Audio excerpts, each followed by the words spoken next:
talking talent flow here. The US is trying to restrict the recruitment of Americans by Chinese firms.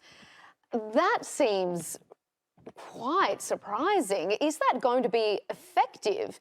Because there's a huge expat community being educated in the US, and there's nothing stopping them from flowing towards Chinese companies. Well, we were talking about export controls earlier, and the way that export controls work is they're not limited to just technology. It's limited to, it actually expands to information as well.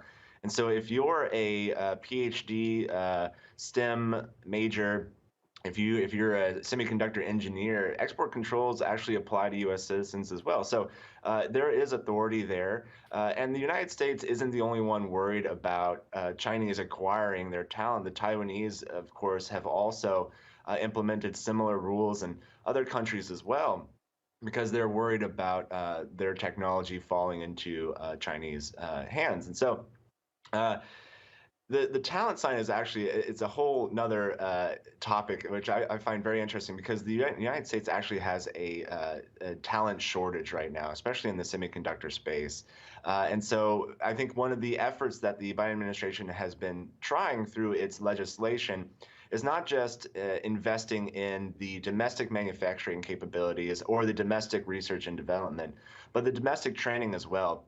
And one of those efforts includes, I think, encouraging more foreign talent into the United States to help with either the manufacturing or research and development. And we're working with our friends in Taiwan. We're working with our friends in Japan and Europe to sort of make sure that we can all collaborate and not necessarily over-compete with each other in these fields.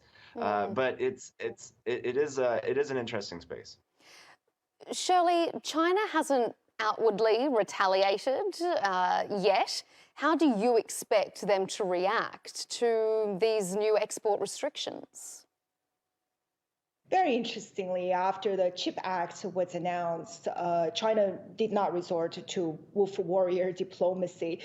China has responded not with words, but rather actions. I think the talent war is for real. The global talent recruitment campaign by China will double down. And today we're seeing Chinese leading tech companies such as Huawei are offering 5 times the global prevailing salaries to recruit global top chip talents. And so that's something by law the US companies cannot do. So China certainly today doesn't have a talent advantage, but it has a talent policy advantage. And I think China will continue to use that to drive up its competitive talent edge. And remember, global talents are free agents, rational human beings. And as Riley correctly pointed out, over 30% of the STEM major graduates with a master's degree or above in the United States today are from the developing world.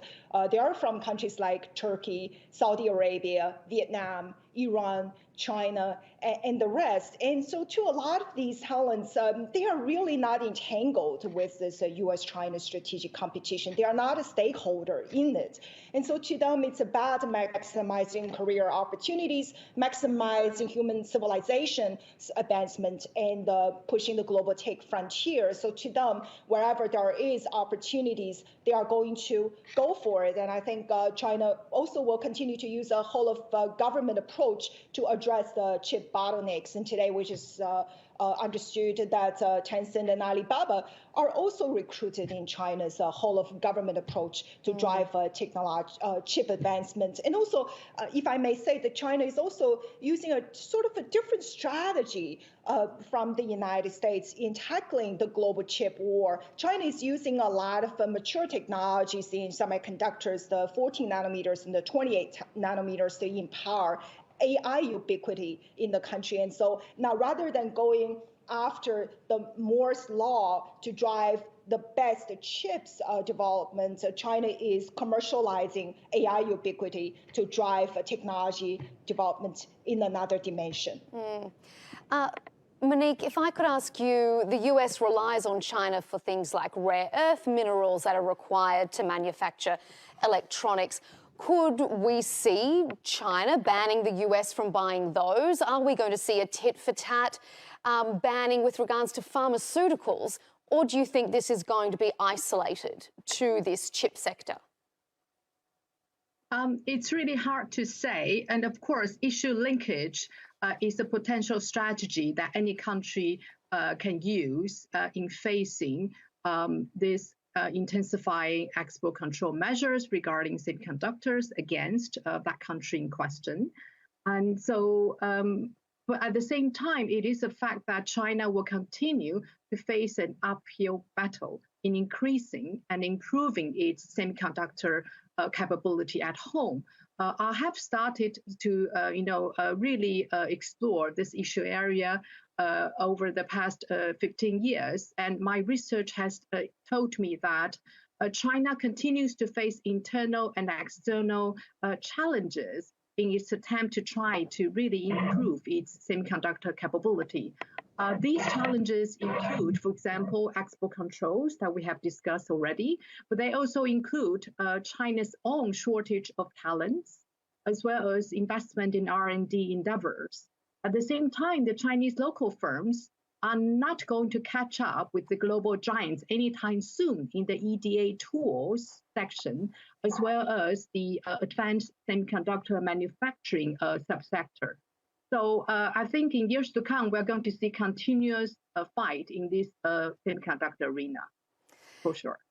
Absolutely. It is such a complex issue, and I wish we had more time to delve into it deeper with all three of you, because your input has been so valuable.